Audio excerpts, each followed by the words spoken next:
Forget shortcuts. Today, I'm going to hand you the map of the 12 tribal rituals, simple, practical, and stubborn, that trade anxiety for clarity, laziness for traction, and one day I'll start for daily victory. No miracle promises. It's the slow fire that hardens your spine and sharpens your mind.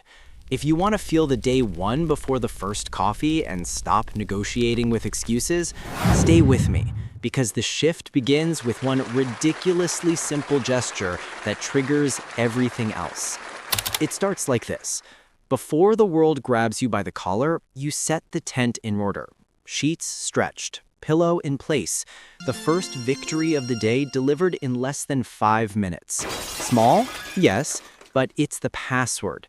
When you cross that space again hours later, the bed looks back at you and whispers, "You showed up." That whisper changes the way you step through the rest of the day. Suddenly, skipping the gym feels like betrayal to your own name painted on the shield. Washing the dishes stops being punishment and becomes a war protocol. It's not about decoration, it's about control of the territory and of your patterns. Then comes the counsel with the sacred.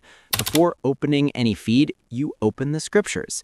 10 minutes are enough. Sometimes a single verse and silence. Sometimes a short prayer, almost a timid request. Today, I'm not well. Help me.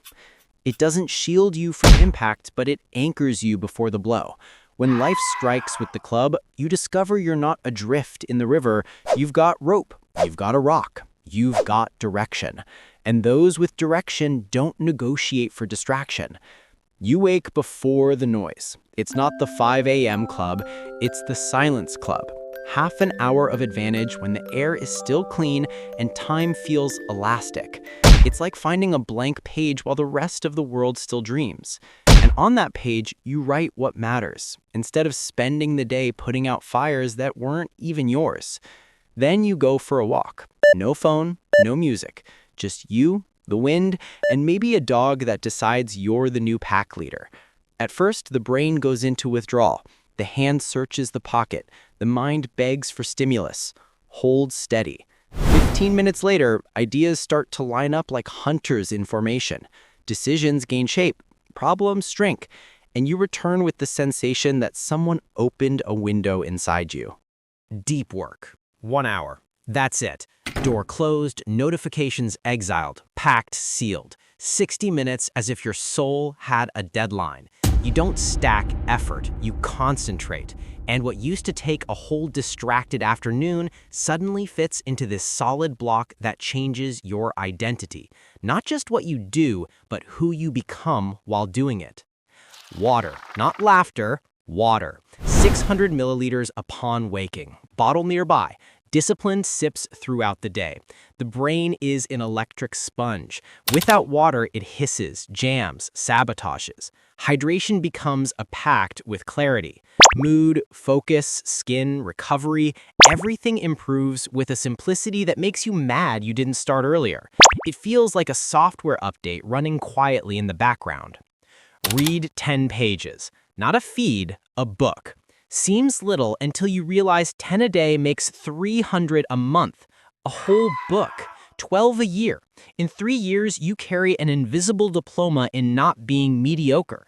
Long text stretches your attention, ties your ideas, gives you long-range vision back. And suddenly, you don't react like a caffeine-turboed squirrel. You respond like someone who sees the whole map. Write a journal.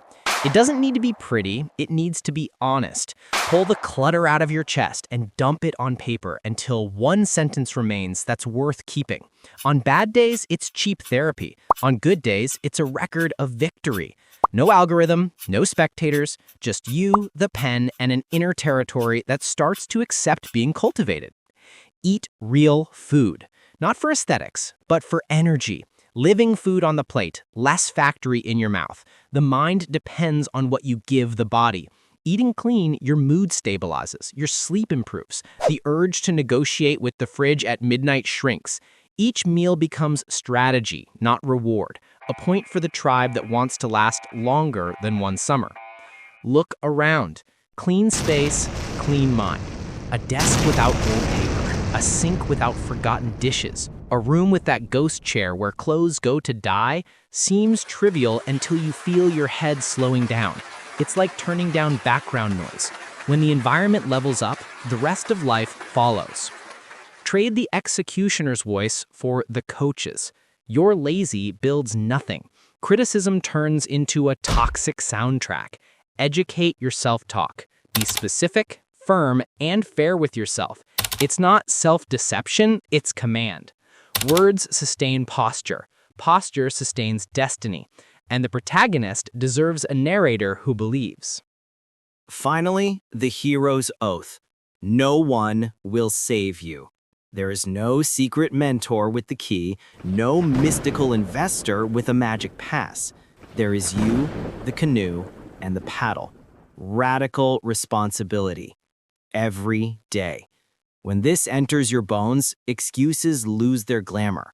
You understand you're not stuck, you're in process. And the one holding the pen of your story is you. Now, put it all into practice without drama. You don't need to embrace the whole planet in one day. Choose 3 rituals and do them today.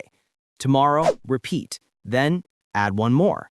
In 12 days, all 12 are in your bloodstream. The secret isn't sporadic intensity. It's almost stubborn consistency. You light the fire and keep it. Low, steady, relentless. That's how tribes crossed winters. That's how ordinary people become hard to stop. When the world offers you shortcuts, smile with the teeth of someone who has hunted in a storm. You know shortcuts charge interest. You know ritual pays dividends. And when asked what changed, you won't talk about luck or a new app.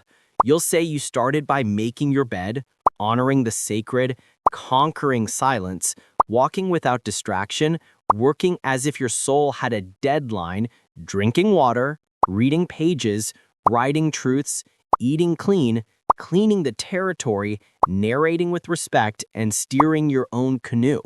You'll say you didn't wait for courage to act, because action brought courage by the hand. Breathe.